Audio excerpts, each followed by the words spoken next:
Oiê, eu sou a Bia e está começando mais um episódio do História Alternativa.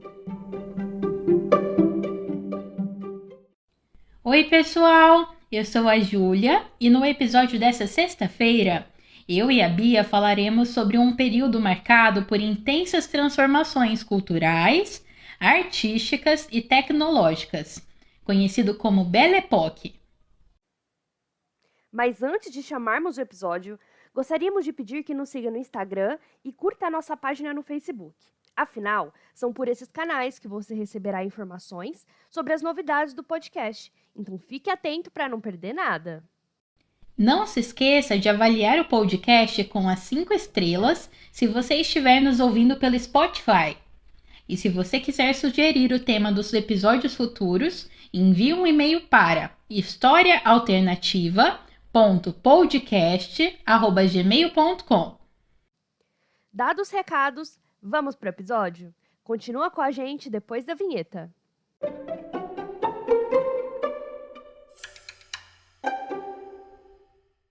Por Belle Époque, entende-se o contexto histórico, sobretudo no mundo ocidental, que abrange o período de 1871, quando teve fim a Guerra Franco-Prussiana, e junho de 1914, quando começou a Primeira Guerra Mundial.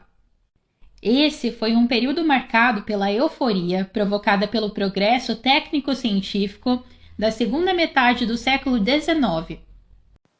No capítulo 1 de seu livro sobre a Primeira Guerra Mundial, intitulado Catástrofe, A Europa vai à Guerra, o historiador Max Hastings diz que de 1900 a 1914, avanços tecnológicos, sociais e políticos alastravam-se pela Europa e pelos Estados Unidos numa escala nunca vista em qualquer outro período.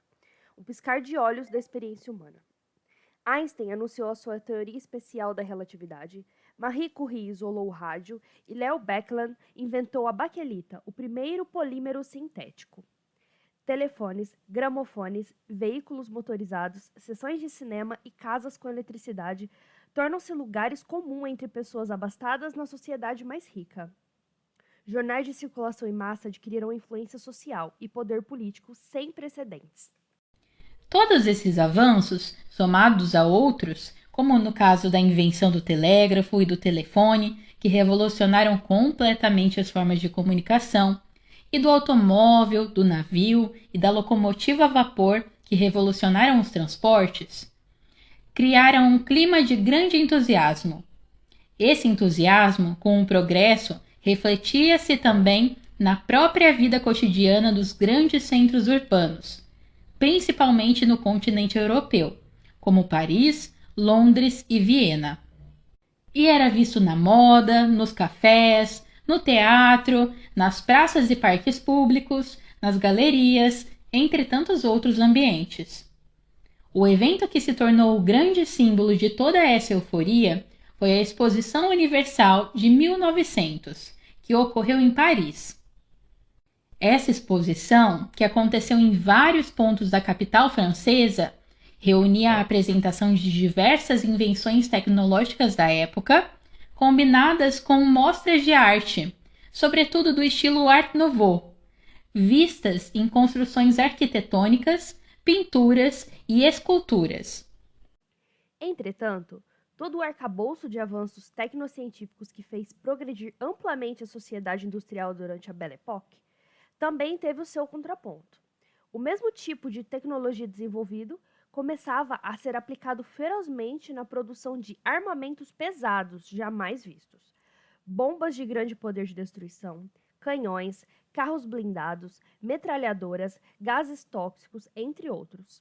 Além disso, o recém-criado avião, um dos símbolos de triunfo do Belle Époque, tornou-se uma das armas mais temidas.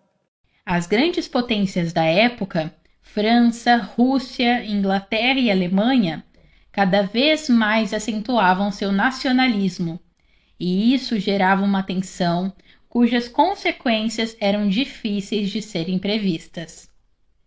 Como diz Max Hastings, não é de se surpreender, abre aspas, que os estadistas europeus de gola alta achassem tão difícil adaptar seus pensamentos e condutas à nova era na qual foram atirados abruptamente. à aceleração das comunicações, que transformou as relações humanas, e ao crescimento do poder militar, que poucos conseguiam entender.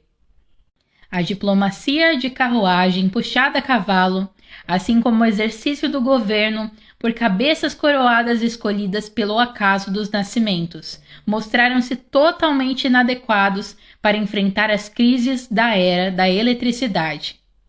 Winston Churchill escreveu em 1930: praticamente nada restou de material ou estabelecido que fosse permanente ou vital, como eu, por formação, tinha sido levado a acreditar. Tudo o que eu supunha impossível, ou aprendi a achar impossível, aconteceu. Fecha aspas.